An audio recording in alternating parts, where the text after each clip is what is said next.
Olá, meus amigos, sejam todos muito bem-vindos ao canal Politizando. Eu sou o William Jacob e neste vídeo vou destrinchar aqui uma coluna do Pablo Hortelado que foi publicada no Globo do dia 13/8 sobre Ciro Gomes. Ele começa falando que Ciro é o único entre os principais candidatos a presidente que defende claramente o modelo de desenvolvimento induzido pelo Estado, mas suas propostas enfrentariam muitas resistências no meio político e empresarial. Vamos entender o que ele está querendo dizer aqui, tem coisa importante, é bom também ponderar algumas coisas, mas antes de falar sobre isso eu quero pedir aquela ajuda importante. Se você chegou no canal, não está inscrito e puder nos dar essa força, se inscreva, ative aí o sininho das notificações. Se assistir esse vídeo e gostar, manda o like, o joinha para cima.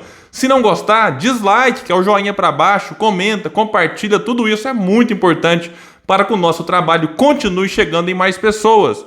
Pessoal, então vamos lá. Ele começa dizendo que Ciro Gomes concorre pela quarta vez à presidência da República. Ele está consolidado no terceiro lugar nas pesquisas de intenção de voto, distante de Lula e Bolsonaro, mas bem à frente de Simone Tebet e dos outros candidatos menores. A missão de Ciro, diz ele, é, ao mesmo tempo, romper a polarização política e defender um ambicioso projeto nacional de desenvolvimento. Opa, até aqui ok. Ao contrário das outras candidaturas, continua ele, não se pode acusar a de Ciro Gomes de não apresentar um plano detalhado. Em 2020, 2 anos antes das eleições, ele publicou um livro apresentando sua visão sobre os desafios do desenvolvimento brasileiro, acompanhado de um minucioso plano de ação. Esse livro aqui, Projeto Nacional Dever da Esperança, que eu super recomendo a leitura para quem ainda não leu. Agora, na última terça-feira, diz ele, seu partido, PDT, submeteu ao TSE um plano de governo que resume algumas das ideias do livro. Aqui só um detalhe, né? O site do TSE não comportou o arquivo, né? O peso do arquivo, bem complexo, bem maior do que o site comportava, então tiveram que dar um jeito para subir esse plano de governo do Ciro lá no site, isso vira inclusive notícia em alguns jornais. Até aqui, ok também em relação ao que ele escreveu. Agora, ele vai listar alguns pontos defendidos pelo Ciro e eu vou falar caso a caso aqui. Ciro defende interromper o longo ciclo de baixo crescimento econômico brasileiro com uma série de intervenções do Estado na economia. Aqui é o seguinte, o Brasil praticamente parou de crescer nos últimos 12 anos. Você teve PT, Michel Temer, Bolsonaro.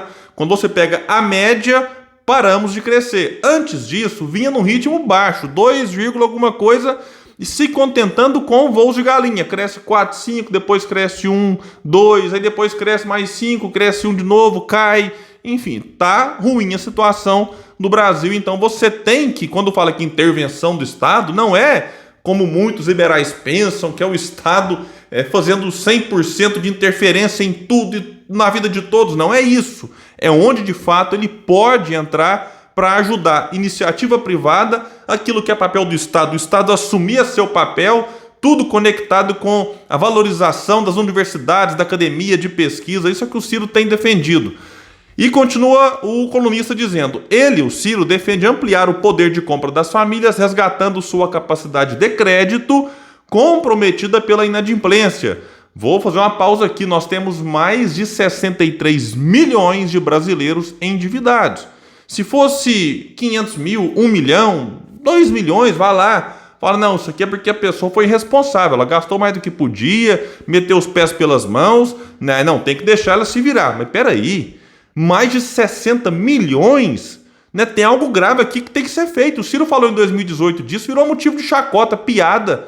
Hoje, muita gente que zombava do Ciro lá atrás fala, poxa, né, realmente ele tinha razão. Então a gente tem que encarar isso aqui de frente, sem levar, né, para essa coisa, insiste, piadinha, porque isso aqui é muito sério. Continua o colunista dizendo que a ideia é que o Estado compre com grande deságio as dívidas das famílias e que o valor com abatimento seja refinanciado em até 36 vezes com juros baixos pelos bancos públicos. Ou seja, não é o Ciro dar dinheiro, né, para quem está endividado, não, é você. O Estado pega essa dívida para ele e refinancia. Né? Quando pega essa dívida é com deságio, você consegue ter 90% de abatimento. A pessoa sozinha conseguiria, só que ela não tem aquele dinheiro. Vamos supor que 10 mil a dívida, aí a financeira manda lá, olha, nós fazemos por 2 mil, 80%. de desconto em cima de juros e multa, cobrando aqui só o principal, 2 mil. Só que a pessoa não tem 2 mil para pagar aquilo. Qual que é a ideia do Ciro? O Estado empresta esses 2 mil, né, bancos públicos, para que a pessoa limpe o seu nome e volte a ter condições de consumir e dignidade, para não ficar sendo atormentada aí com ligação de financeiro e banco que cobra juros astronômicos no Brasil.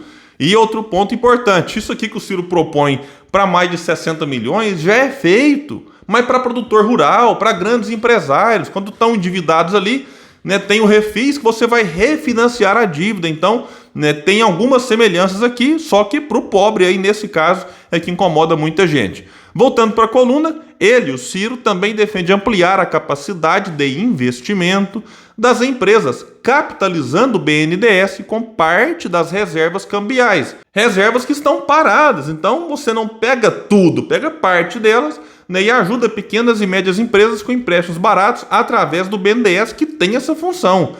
Continuando, para ampliar o emprego, Ciro propõe reiniciar rapidamente obras públicas já licitadas. Alguém discorda? Tão licitada, falta o quê? Falta dinheiro. Né? E o Ciro vai mostrar daqui a pouco aqui, através da coluna dele, onde está o dinheiro para fazer tudo isso. Porque não é uma promessa vazia de alguém que chega aí prometendo mundos e fundos, né, e não tem como colocar aquilo em prática. O Ciro apresenta tudo detalhado. No âmbito da política social, pretende implementar um amplo programa de renda mínima, integrando o Auxílio Brasil, seguro-desemprego e aposentadoria rural. O Ciro falou isso aqui, teve uma repercussão muito grande essa semana. R$1.000, o cálculo já foi feito com muita seriedade e responsabilidade pela equipe econômica do Ciro, liderada pelo professor Nelson Marconi Filho. Voltando aqui para a coluna, para controlar a alta do preço dos alimentos, Ciro quer retomar as compras governamentais de grãos, criando estoques reguladores que permitam conter os aumentos. O Ciro explica isso direto. Assim você protege o produtor de atravessadores que pagam barato na safra e você protege o consumidor que paga caro na entre-safra. Então isso aqui realmente tem que ser feito para conter a inflação de alimentos. Ciro também pretende acabar com a paridade internacional dos preços dos combustíveis, alterando a política de preços da Petrobras. Ciro falou disso aqui já antes de virar moda, que seria um absurdo e tal. Nós estamos vendo isso na prática. A Petrobras, nesse ano, nos 6 primeiros meses, distribuiu algo em torno de 100 bilhões para acionistas. Né? E tem bolsonarista pagando mais de R$7 no diesel, comemorando, né? As estatais agora dão lucro. Ele esquece que o lucro está sendo obtido às custas do povo trabalhador. Eu não sou contra o lucro, não, mas nessa proporção aqui de 100 bilhões de reais, muito acima o percentual da média das petroleiras lá fora. Então, sinceramente, tem que mudar isso aqui, porque prejudica a imensa maioria de brasileiros e beneficia uma pequena minoria, boa parte, né, que nem no Brasil mora. E diz ele aqui, então, na coluna, todas essas medidas e outras que ele pretende implementar exigem recursos que Ciro quer conseguir com uma grande reforma tributária que desonere a produção, o trabalho e o consumo e se concentre onde? Na renda e na propriedade. Em particular, diz ele aqui, Ciro quer taxar grandes fortunas, lucros e dividendos, além de fazer um duro corte de 20% nas desonerações. Ou seja, fazer o que o mundo desenvolvido e civilizado faz. Então o Ciro mostra de onde vai vir o dinheiro para fazer o que ele defende, diferente de outros políticos. Continua o colunista, é de tirar o fôlego a simples enumeração desse amplo e ambicioso conjunto de medidas. Embora muitas façam sentido, elas também levantam muitas questões. Aí ele vai trazer alguns questionamentos aqui para a gente refletir juntos. Ciro não foi capaz de construir uma coalizão política para sua candidatura, tendo como único apoio seu próprio partido, o PDT. A primeira questão que surge analisando esse programa amplo e heterodoxo é: como faria para aprová-lo, já que não dispõe de apoio político? Mas aqui tem um erro grave do colunista. É achar que um isolamento na campanha significa um isolamento no eventual governo. Né? Uma coisa não tem nada a ver com a outra. A força de um presidente, sobretudo, né, no presidencialismo que nós temos aqui no Brasil, atrai por si só muitos querendo se aproximar do poder. E mais, o Ciro não chegou ontem na política. Tem bom trânsito em diversos partidos, inclusive entre alguns que se dizem de centro, centro-direita e até de direita, como União Brasil, PSDB. O Ciro dialoga muito bem com o PSD, comparte a parte, digamos assim, que dá para dialogar do MDB e também dos partidos ditos progressistas. Então, o Ciro tem experiência, não dá para achar que só vai ter o apoio do PDT no eventual governo Ciro. Mas continuando aqui com o colunista, Ciro diz que quer mandar para o Congresso um amplo pacote de medidas para ser aprovadas logo nos primeiros 6 meses e que, havendo impasse com o Legislativo, recorreria a um plebiscito, contando com o voto direto da população. A expectativa é completamente realista, uma vez que a convocação de um plebiscito também precisaria do voto do Congresso. Eu acho que nem chegaria nesse ponto. O Ciro já disse que fará um governo com participação política, porém com políticos que seriam colocados ali baseado na capacidade técnica, né, também na sensibilidade com o projeto que o Ciro defende e, claro, obviamente, na questão de ser ficha limpa, de não ter sido envolvido em esquema de corrupção. Então, são muitas questões aí que o Ciro, sim, coloca às claras e não nega que vai fazer um governo com apoio daqueles partidos que quiserem, enfim, ajudá-lo a ter ali a tal da governabilidade. E aqui é bom lembrar também que o Ciro, ele está ao longo dessa campanha falando tudo aquilo que ele pensa. Porque se for eleito, vai eleito o Ciro e as suas ideias. Isso também tem um impacto no Congresso. Porque os eleitos olham e falam, peraí, mas esse cara chegou aqui falando tudo isso. Se os congressistas ficam contra, isso passa um sinal muito ruim para a sociedade.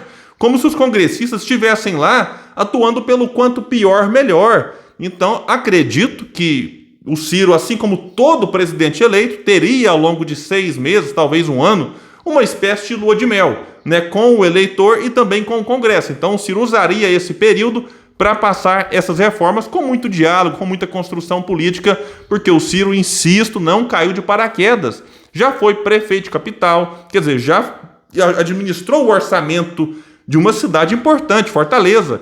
Foi governador de Ceará. Foi ministro da Fazenda, da Integração Nacional, está acostumado com esses embates, com o diálogo, com dificuldades, enfim. Então, Ciro não é um novato. Contra as propostas de Ciro, também joga a memória recente do governo Dilma, o último em que se tentou uma intervenção do Estado para a indução no desenvolvimento econômico. Embora as propostas de Ciro sejam diferentes das de Dilma, o fracasso retumbante das políticas econômicas da ex-presidente gerará ainda mais resistência de empresários e economistas para as propostas heterodoxas do Projeto Nacional de Desenvolvimento. Bom, aqui ele mesmo disse que as propostas do Ciro são diferentes das da Dilma. E, vale lembrar, o Ciro não é a Dilma. Um dos problemas da Dilma e isso foi relatado por diversos políticos, é a dificuldade dela de se relacionar com o Congresso, e que não tem nada a ver com você se render, se corromper ou não, mas a habilidade política mesmo que faltava para a Dilma, e isso eu acho que ninguém duvida. A habilidade que o Ciro tem, insisto, até por conta daquilo que ele já fez ocupando cargos no Executivo.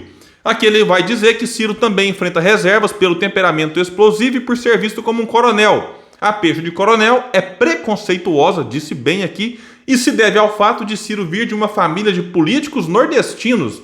O termo jamais seria utilizado para se referir ao ex-presidente do Congresso, Rodrigo Maia, né, na verdade que foi presidente da Câmara dos Deputados, não do Congresso, ou o falecido prefeito de São Paulo, Bruno Covas, políticos do Sudeste que também vieram de influentes famílias de políticos. Aqui realmente ele mandou bem, coronel só serve para o Ciro do Ceará, né? Para a turma do Rio de São Paulo, eles não citam isso, quem chama o Ciro de coronel no caso. E aqui vale lembrar que até petistas chamam, não é só bolsonarista não.